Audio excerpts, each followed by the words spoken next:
There was once a village where people spoke in whispers about the girl who lived at the edge of the forest. Folktale story by Naz. Her name was Alina, and she was beautiful. Like, comment, and subscribe for more videos. Too beautiful, the elders said. Her eyes were dark as midnight water. Her hair fell like black silk down her back, and when she walked through the market, men would stop and stare until their wives pulled them away. But no man ever approached her. No man ever dared. They said her beauty was cursed, that any man who tried to win her heart would meet a terrible fate. 3 young men had tried before. One disappeared into the forest and was never seen again. Another fell ill with fever and died within a week. The third went mad, speaking only of shadows that followed him. After that, the village made a silent rule: stay away from Alina. She lived alone in a small cottage, tending her garden, baking bread, living a quiet life. But loneliness carved hollows beneath her eyes. She would watch couples walk hand in hand and feel something twist inside her chest. She wanted to be loved. She wanted to be seen as more than a curse. But fear is a powerful thing, and the village had made up its mind. Alina tried to live normally despite the fear that surrounded her. She would smile at neighbors, offer fresh bread to children, help old women carry their baskets. But kindness could not break the curse of rumor. People accepted her gifts, but never lingered. They thanked her quickly and hurried away, making signs against evil when they thought she wasn't looking. At night, Alina would sit by her window and wonder what was wrong with her. Was she truly cursed? Had she done something terrible in a past life? Or were people simply afraid of what they didn't understand? She had no answers, only questions that grew heavier with each passing season. The village priest once told her to pray, to ask forgiveness for whatever darkness clung to her. But Alina didn't feel dark inside. She felt ordinary. She felt human. She felt alone. The forest behind her cottage whispered at night, branches tapping against her roof like fingers asking to be let in. Sometimes she wondered if the forest was calling to her, inviting her to disappear like the first man who had loved her. But she stayed. She endured. Because leaving would mean admitting the village was right about her. Then came the hunter. His name was Marik, and he arrived in the village on a cold autumn morning with a wolf pelt across his shoulders and a bow strapped to his back. He was tall and quiet, with hands scarred from years of setting traps and tracking prey through dangerous woods. He had no stories about Alina. He had no reason to fear her. He came to the village only to trade furs and restock supplies before moving deeper into the wilderness. But the moment he saw her in the market, something shifted inside him. She was selecting apples from a cart, her fingers gentle as she tested their firmness. Sunlight caught in her hair, and for a moment Marik forgot to breathe. He had seen beautiful women before, but this was different. There was a sadness in her eyes that made him want to know her story. He approached without thinking. "Those are the best apples," he said, pointing to the ones she'd chosen. Alina looked up, startled. No man had spoken to her in years. For a moment, she just stared at him, waiting for him to realize his mistake and walk away. But he didn't. He smiled. Alina's heart raced. She didn't know what to do. Part of her wanted to warn him, to tell him he should leave before the curse found him too. But another part, the part that had been lonely for so long, wanted to hear what he would say next. "I'm Marik," he said simply. "I'm passing through." "Alina," she replied, her voice barely a whisper. Around them, the market had gone silent. People were watching, their faces tight with worry and judgment. An old woman made the sign against evil. A merchant pulled his son away from the apple cart. Marik noticed none of it. He only saw the girl in front of him, clutching apples like they might disappear if she let go. "Do you live nearby?" She nodded toward the edge of the forest. "There, in the cottage. It must be peaceful." "Away from all the noise," Alina almost laughed. Peaceful. Yes, it was peaceful the way a graveyard is peaceful. Quiet because nothing living wants to stay. But she didn't say that. Instead, she said, "Sometimes." Marik paid for her apples before she could protest, then tipped his hat and walked away. Alina stood frozen, watching him go. Apples cradled against her chest. No one had been kind to her in so long. That night, Alina couldn't sleep. She kept replaying the moment in her mind, the way Marik had smiled at her, the way he hadn't flinched or fled. It felt like a dream. But dreams don't leave coins on market carts or pay for apples. She wanted to believe he was different, that maybe the curse wasn't real after all. But fear whispered in her ear, reminding her of the 3 men who had come before. What if Marik disappeared too? What if her loneliness was destined to be eternal? Meanwhile, Marik made camp just outside the village. He built a small fire and roasted the rabbit he'd caught that afternoon. As he ate, his thoughts kept returning to the girl with the sad eyes. He had traveled through dozens of villages, met hundreds of people, but something about Alina lingered. Maybe it was the way people had stared at them like they were watching a tragedy unfold. Or maybe it was the loneliness he recognized in her, the same loneliness he carried in himself. Marik had spent most of his life alone, preferring the company of trees and animals to the complications of people. But tonight, the forest felt emptier than usual. He made a decision then. Tomorrow, he would see her again. Marik returned to the village the next morning and walked straight to Alina's cottage. He found her in the garden, pulling weeds from between rows of herbs. She looked up when she heard his footsteps, surprise and fear flickering across her face. "I thought you were passing through," she said. "I was," Marik replied, "but I decided to stay a little longer." Alina set down her basket. Her hands were trembling. "You shouldn't be here." "Why not?" "Because—" She hesitated, searching for the right words. "How do you explain a curse to someone who doesn't believe in curses?" "Because people will talk." Marik shrugged. "Let them talk." He knelt beside her in the dirt and began pulling weeds without asking permission. Alina watched him, bewildered. No one had ever helped her before. No one had ever stayed. "You don't understand," she said quietly. "Men who come near me, bad things happen to them." Marik looked up, meeting her eyes. "What kind of bad things?" Alina told him. She told him about the 3 men, about the disappearance, the fever, the madness. She told him about the whispers, the fear, the loneliness. When she finished, Marik was silent for a long moment. Then he said, "I'm not afraid." But Alina was afraid of hoping, afraid of wanting, afraid that history would repeat itself. "You should be," she whispered. Marik stood and brushed the dirt from his hands. "I've faced wolves and bears and winter storms that could freeze a man solid. I've tracked prey through haunted woods and slept in places where strange things walk at night. If there's a curse on you, I'll face that too." Alina felt something crack open inside her chest, something that had been closed for years. She wanted to believe him. She wanted to believe that love could be stronger than fear, that maybe this time would be different. But wanting something doesn't make it true.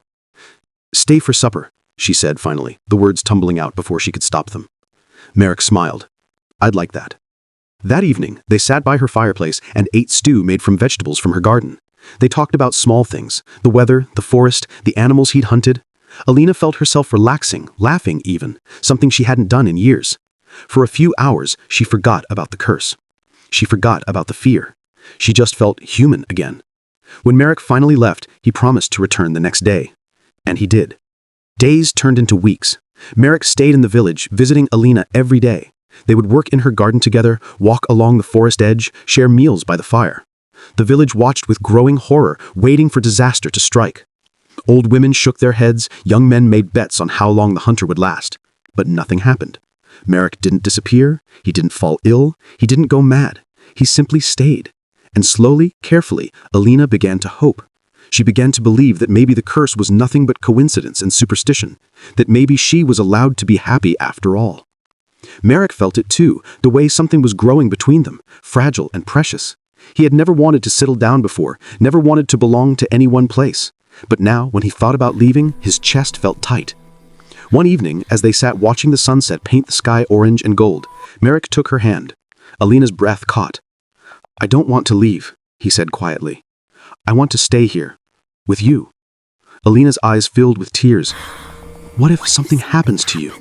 "Then it happens," Marik said. "But I won't let fear decide how I live." He leaned closer. "Or who I love." That night, after Marik left, Alina lay awake feeling something she hadn't felt in years. Joy mixed with terror. She loved him. She knew it now, felt it in every heartbeat. But love made the fear sharper. What if the curse was real? What if her happiness cost him his life? She couldn't bear it. The next morning, she decided to visit the village priest, the same one who had once told her to pray for forgiveness. She found him in the small stone church, lighting candles. "Father," she said, her voice echoing in the empty space. "I need to know the truth. Am I cursed?" The old priest turned slowly. His eyes were clouded with age, but they held a strange knowing. "Come, child," he said. "Sit." Alina sat on a wooden bench while the priest lowered himself beside her. He was quiet for a long time, and when he finally spoke, his words were careful. "There's no curse on you, Alina. There is no curse There never on was. you, Alina. Alina felt the There world never tilt. was. But the men, 3 men. Coincidence, bad luck, human foolishness. The first man got lost hunting in the forest. Many do. The second had weak lungs. Winter took him. The third was troubled long before he met you. Alina stared at him. Then why does everyone believe I'm cursed? The priest sighed heavily. Because people fear what they cannot control. Your beauty, your difference, your solitude, these things made you strange to them. And strange things are easier to fear than to understand. Alina felt anger rising hot in her chest. So they invented a curse. They made me believe I was dangerous. Fear spreads faster than truth, the priest said sadly. And once a story takes root, it's nearly impossible to pull out. Alina stood abruptly. All these years, all this loneliness, because of a lie? The priest reached out a wrinkled hand. I should have spoken sooner. I was a coward. Forgive me. But Alina was already walking toward the door. She didn't want forgiveness. She wanted justice. She wanted all those wasted years back. Outside, the morning sun felt too bright, the air too thin. She walked through the village square where people stepped aside to let her pass, their eyes full of the same old fear. And suddenly, Alina was done being afraid. She stopped in the center of the square and spoke loudly enough for everyone to hear. There is no curse, she called out. There never was. The priest told me so. I am not dangerous. I am not evil. I am just a woman. Just a person. Silence. Then, slowly, the whispers began. The villagers exchanged uncertain glances. Some looked ashamed. Others looked doubtful, still clinging to the story they'd believed for so long. An old woman stepped forward. But the three men! Coincidence, Alina said firmly. Accidents. Illness. Not magic, not a curse. Just life. The crowd murmured. Belief is a stubborn thing, and fear even more so. But seeds of doubt had been planted. Alina didn't wait for their response. She turned and walked back toward her cottage, her heart pounding. She had spoken her truth. Whether they believed it or not was no longer her burden to carry. When she reached home, Marik was waiting in her garden, a bouquet of wildflowers in his hand. He looked up as she approached, and whatever he saw in her face made him drop the flowers and pull her into his arms. What happened? He asked. Alina pressed her face against his chest and breathed in the smell of pine and wood smoke. I'm not cursed. I never was. He felt him exhale in relief. I know. Then why did you stay? Alina asked, pulling back to look at him.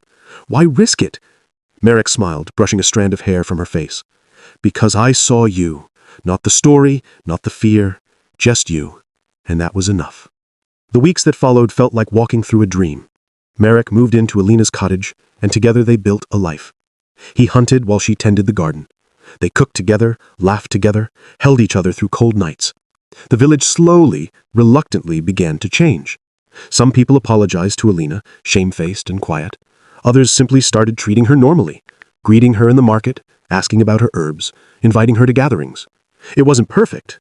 Some still crossed the street to avoid her, still whispered when they thought she couldn't hear. But it was better. It was a beginning. One afternoon, Marik asked Alina to marry him. They were sitting by the stream that ran behind her cottage, their feet dangling in the cool water. He didn't have a ring, only his promise. I want to spend my life with you, he said simply. Alina felt tears spill down her cheeks, happy tears this time. Yes, she whispered. Yes. They married in the small stone church a month later. The priest performed the ceremony with tears in his old eyes. Half the village attended, curious or supportive, or simply there for the spectacle. Alina didn't care why they came. She only cared about the man standing beside her, holding her hand like it was the most precious thing in the world. For a time, everything was perfect. Marik and Alina were happy in a way that even the cynical villagers smiled. They worked side by side, building their home and their future. Alina's garden flourished. Marik's hunting brought in enough to trade for whatever they needed. Winter came, and they weathered it together, warm and safe. But happiness, like all things, can be fragile. One morning in early spring, Marik set out to check his traps in the deep forest. He kissed Alina goodbye, promised to return before nightfall, and disappeared into the trees. Hours passed. The sun moved across the sky. Nightfall came and went. Marik didn't return. Alina waited by the window, watching the darkness, her stomach twisting with fear. By morning, panic had set in. She went to the village for help. The men organized a search party and headed into the forest. They searched for 3 days. On the third day, they found Marik's bow beside a ravine. but they didn't find Marik.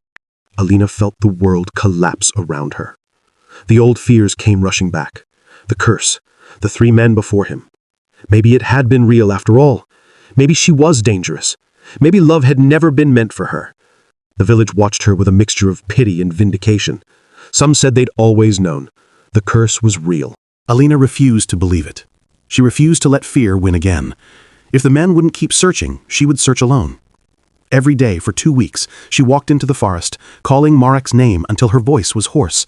She followed deer trails and stream beds, climbed over fallen logs and through tangled undergrowth. The forest was vast and indifferent, offering no answers. On the 15th day, exhausted and near despair, Alina sat down on a moss-covered stone and wept. She had nothing left. No hope, no strength, no faith. And then she heard it. A voice, weak and distant. Alina? She was on her feet instantly, running toward the sound. She crashed through bushes, stumbled over roots, her heart hammering, and there, in a small hollow beneath an overhanging rock, she found him. Marik was alive. Barely. His leg was twisted at a wrong angle, his face pale with fever, but alive. "You came," he whispered. "Of course I came," Alina sobbed, dropping to her knees beside him. "I'll always come." She tore strips from her skirt to bind his wounds, gave him water from her flask, held his hand while he drifted in and out of consciousness. Then, with strength she didn't know she had, she helped him to his feet and began the long, agonizing journey home. It took hours to get Marik back to the cottage. Alina half-carried, half-dragged him through the forest, stopping frequently to rest. By the time they reached home, both were trembling with exhaustion. Alina laid Marik on their bed and tended his injuries with the herbs from her garden. She set his broken leg as best she could, wrapped his wounds and forced fever-reducing tea down his throat. For 3 days, he drifted between sleep and delirium while Alina sat vigil beside him. She barely ate, she barely slept, she just watched, prayed, and waited. On the 4th day, the fever broke. Marik's eyes opened, clear, for the first time since she'd found him.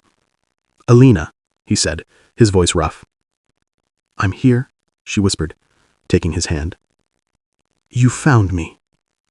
"Always," she said. "I'll always find you." Marik smiled weakly.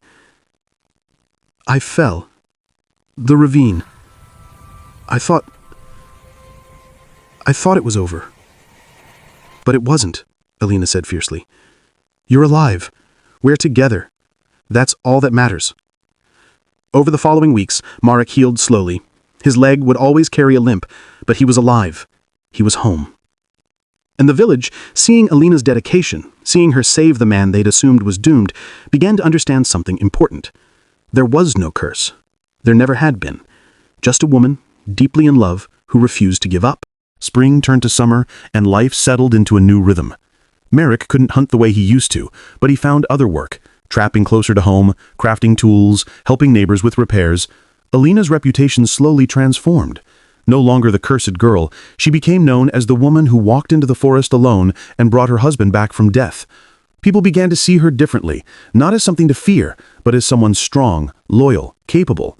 They came to her for healing herbs, they asked her advice, they invited her and Marik to festivals and celebrations. The old fears didn't disappear completely. Fear never really does, but they faded into the background, replaced by respect and eventually affection. One autumn evening, as they sat together, watching the sunset, Marik turned to Alina and said, "Do you ever regret it, staying here despite everything?" Alina thought about all the lonely years, all the pain and fear. Then she looked at the man beside her, scarred and imperfect and real. "No," she said, "never. Even when people believed you were cursed?" "Even then," Alina said, "because the curse was never real. But you are. This life is, and that makes everything worth it." Marik kissed her forehead. "I love you." "I love you too," Alina whispered. And she meant it. Years passed. Marik's hair turned gray at the temples. Lines appeared around Alina's eyes, laugh lines, earned through joy rather than sorrow. They never had children, but their cottage was never empty. Neighbors stopped by for conversation. Young couples came asking for advice. The lonely and lost found their way to the door, knowing they'd be welcomed. Alina's garden grew famous throughout the region. People traveled from distant villages to buy her herbs and remedies. Marik, despite his limp, became a skilled craftsman, his work sought after by traders and merchants. They built a good life, not perfect, not without hardship, but good, real, together. The story of the cursed girl and the brave hunter became a legend in the village, told and retold around winter fires. But the truth, as Alina and Marik knew it, was simpler and more profound than any legend. It wasn't about curses or bravery. It was about choosing love despite fear. It was about seeing another person truly, without the distortion of rumor or prejudice. It was about refusing to let the world decide who you're allowed to be. On quiet evenings, when the work was done and the house was still, they would sit together by the fire and remember. Not the pain, though that was part of the story too, but the moment everything changed, the moment someone chose to see. And so they lived. Not happily ever after, because life is never that simple. They had hard days and arguments and seasons of struggle. They lost people they loved. They faced winters that tested their strength. But through it all, they had each other. That was enough. The village eventually forgot about the curse entirely. New generations grew up knowing only the kind woman who grew healing herbs and the quiet hunter who carved beautiful things from wood. The old story faded into myth, then into nothing. But sometimes, late at night, young people in love would walk past the cottage at the forest's edge and see candlelight in the windows. They would see two silhouettes sitting close together, and they would feel something stir in their hearts. Hope, maybe, or courage. The belief that love is worth the risk, worth the fear, worth everything. And they would be right. Because the real magic was never in curses or legends. It was in the choice to stay, to trust, to love, despite everything the world said was impossible. It was in refusing to be defined by fear. That was Alina's true power. Not beauty, not curses, just the stubborn, radical act of choosing hope. And that, the elders would say if anyone asked, is the only magic that ever mattered.